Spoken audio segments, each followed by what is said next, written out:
How is it going, everyone? Welcome back to another nightly review. Today, or tonight, I should say, I will be going over the Golden Knights 3-2 overtime victory over the Minnesota Wild. Interesting game, right? Yeah, that's why I'm doing the video tonight. So, let's get into it. So, Fleury versus Talbot. Okay, Fleury gets a chance to get his 490th career win. That's not how you say that, but we're going with it. I'm tired. Anyway, it's Mark Stone's 500th game and Jonathan Marchessault's 400th game. So some big milestones for the Golden Knights this past game. So let's get into the game. So I have to admit, I was out for the first 15 minutes of the game, so I was listening to it on the radio. So forgive me if I get any details wrong. Okay, so McNabb got a chance early, and then Marchessault got a pretty nice chance. Marchessault would then put the puck off of Talbot's mask. So the Golden Knights with the early jump, and they would eventually get a power play, I believe, on that same play. Soucy with a high stick on Jonathan Marchessault on that power play. Peyton Krebs is playing the power play. Another good game for Peyton Krebs. Again, him on the tuck line, they were a pretty good line tonight. So, yeah, I really liked how Krebs has played. He gets into the corners. He goes into the right spots. I really liked his game. I want to see him again against St. Louis on Friday and Saturday. So let's do it. Anyways, Martinez would get the only real chance on that power play. After that power play would end, Fleury would stop Greenway, and a scrum would ensue. And out of that scrum, so there would be a scrum. Then the play would continue, and at the end of the next play, another scrum would happen. And happens just as I get home. And then in the next scrum, okay, so yes, we're not there yet. So White Cloud after that scrum interfered with Johansson, which led to a penalty kill. So Fleury would stop Rask twice, I believe. Rask hit 2 posts actually, because on the radio they said that he stopped Rask, but I believe it was also a post. So Rask hit 2 posts on that power play. Then Fleury would stop Ian Cole after that power play was over. And then Nick Hague. Then we get to the fun part of this period. Yeah, the fun part. Anyway, so Hague destroys Kaprizov. And a lot of people are calling it a dirty hit. Minnesota fans are calling it a dirty hit. It was not a dirty hit, really. They said it wasn't a dirty hit on the radio. And it didn't look dirty to me. The refereeing at the end of this first period, pretty interesting. So a huge fight takes place out of that. So White Cloud gets on Kaprizov. Okay, that's a roughing. Okay. Then Kaprizov pulls down White Cloud by his leg and knees White Cloud while he's on the ground.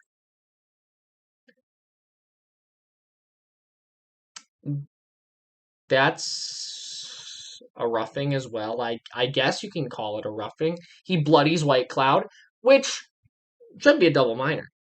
But because it's with the glove. Okay. Then, somehow, in that whole play, White Cloud got 2 roughing calls? What? They also gave Hague a boarding call? And they gave one other player on Minnesota a call, but basically it ends with the Golden Knights on the penalty kill.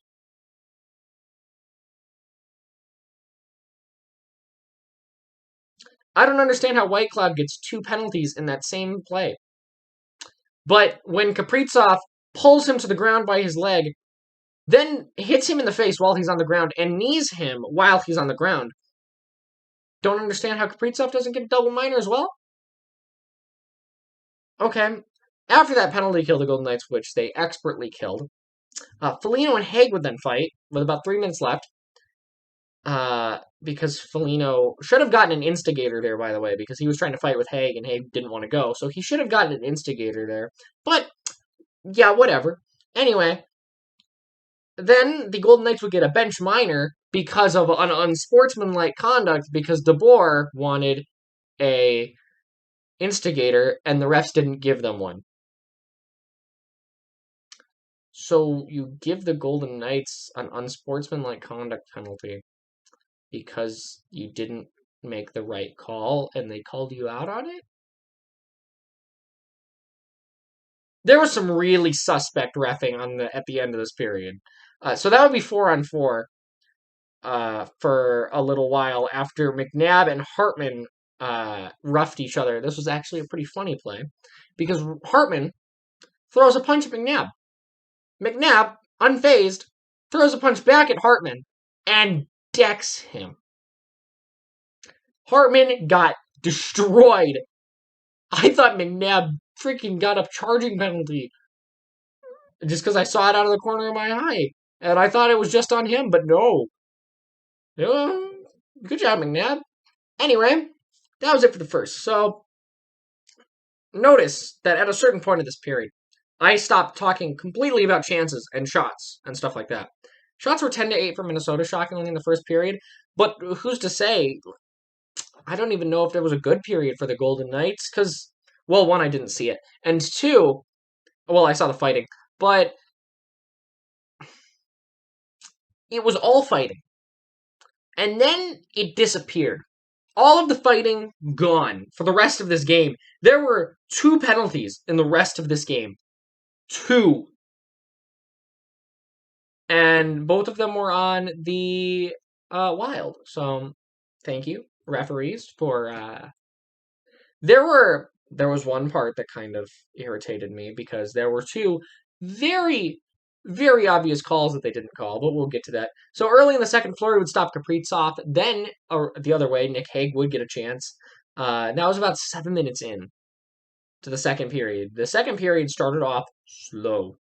The Golden Knights would then put a puck through the crease, but eventually on the rush, Matthias Janmark would steal the puck at the blue line, and then him and Stevenson would get a 2-on-1 rush. He would get the puck to Stevenson, and Stevenson would put it right into the back of the net. And the Golden Knights would get their first goal of the game to make it 1-0. Chandler Stevenson from Matthias Janmark. And then, after that, on a play, Shea Theodore.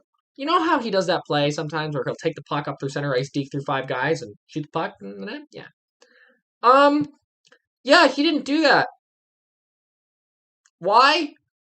Because he got tripped. Like, very obviously. In the middle of the zone.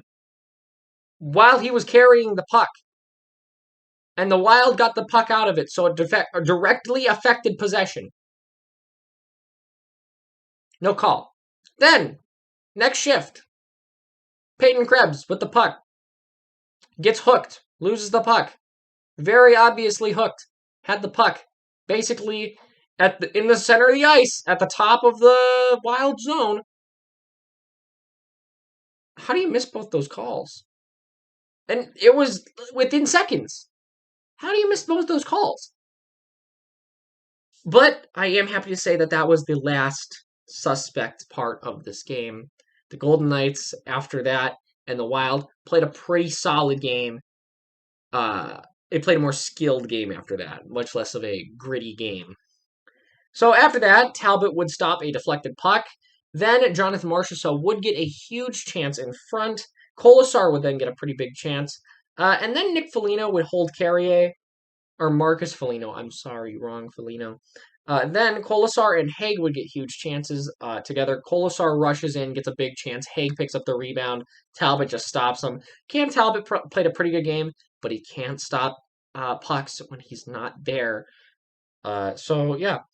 Then Janmark would get a chance. Pietrangelo would then shut down Kaprizov with a few seconds left in the period. Notice how those were all Golden Knights chances, basically, since they scored the goal. The Wild had one shot in the final 12 minutes of the second period. Golden Knights did a pretty good job shutting down the Wild. Shots in the second period were 12-8. The Golden Knights come out of the second period 1-0. Let's get into the third period. So Stone is robbed by Talbot very early. Then Smith would get a chance. And then it's all Wild. Wild get a big scramble. Then Spurgeon hits the post. Fleury then stops Bukestad. Then Fleury robbed Hartman, but he can't stop them all. It's Kaprizov, because of course it is. from Zuccarello and Hartman. Just the Golden Knights could not get the puck, and Zuccarello shot the puck in front of the net. It bounces off Kaprizov and in. Thank God I have the rookie card. Listen, every time he scores a goal, I just remind myself that I have the rookie card, and every time he scores a goal, it goes up in value. I just have to tell myself that every time, and I'll survive this. But he's starting to become the new Logan Couture for me. And it's not quite an insult. It's more, I hate to play against him. Although I will say, which I forgot to mention in my video of last game, if you take a penalty against Kaprizov, he will make sure the refs realize that someone touched him. Not saying that the penalties aren't valid, just saying Kaprizov will make sure that the refs know. Because there were 2 penalties last game that were kind of interesting to say the least. Like Petrangelo's stick tapping the back of his helmet and him acting like he has a concussion. Just saying. Anyways. I'm just salty, guys. We'll get to it. Theodore would get a chance after that, but guess who? Patient zero. Yeah, Kaprizov off the face-off. 2-1. They almost did it again. There were 6 minutes left in the game. I thought they lost. I thought it was over. And up to that point in the game, it was all wild in the third period. So, yeah, but then Matt Zuccarello takes a penalty. He hooks Jonathan Marchessault. Stevenson would get a chance, and I thought that the power play wasn't really going anymore. But with 1 second left, William Karlsson with a wonderful pass to Riley Smith, who one-times it right into the open net, making it 2-2. And the Golden Knights are able to safely tie this game. Riley Smith gets his 10th goal of the season. William Karlsson and Martinez. Note, on the second goal, my 3 main people I blame for the goal at the faceoff: Smith, Martinez, Marchessault. Marchessault took the faceoff. Smith and Martinez were right there to stop Kaprizov, and they didn't. Anyway, Fleury would then stop Zuccarello after that. Martinez would then get 2 very big chances. Fleury would then stop Rask, and then Theodore would get a chance, and at just the last second mark, Cam Talbot would rob Alex Pietrangelo, although we'll get to it. So, not as clean of a third period as I'd like. However, the Golden Knights do get a point out of this game. So they go to the overtime tied 2-2, shots 12-9. In overtime, Chandler Stevenson basically with a breakaway, and Cam Talbot stops him. Then Brodin gets inside on Fleury. Fleury makes the stop. Thank God. Then I almost shot myself because I believe it was Tuck and Pietrangelo on the 2-on-1. Pietrangelo gets the puck. It's a clean pass, and he missed the net. But they bounce a rebound off of Cam Talbot. The puck goes to Alex Tuck. Tuck passes it over to Alex Pietrangelo, who has a wide open net. Seconds later, after he missed, he puts in the game winner, 3-2. Golden Knights win in overtime. Shots in overtime were 2-1 for the Golden Knights. Whew. It was a game.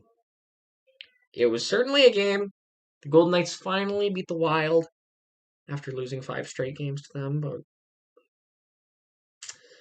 please beat the Blues on Friday and Saturday, please. Anyway. Total shots in the game, 34-28 for the Golden Knights. Power plays, Golden Knights were 1 for 3, and the Wild were 0 for 3. And that's it for this one, guys. My 3 stars of the game, Marc-Andre Fleury played a very solid game. Speaking of Marc-Andre Fleury, with this win, he gets his 490th career win. Again, I said it wrong. What's wrong with me? I'm tired. Anyway, Marc-Andre Fleury gets his 490th career win. And with that, He takes over sole possession of third all-time in goalie wins.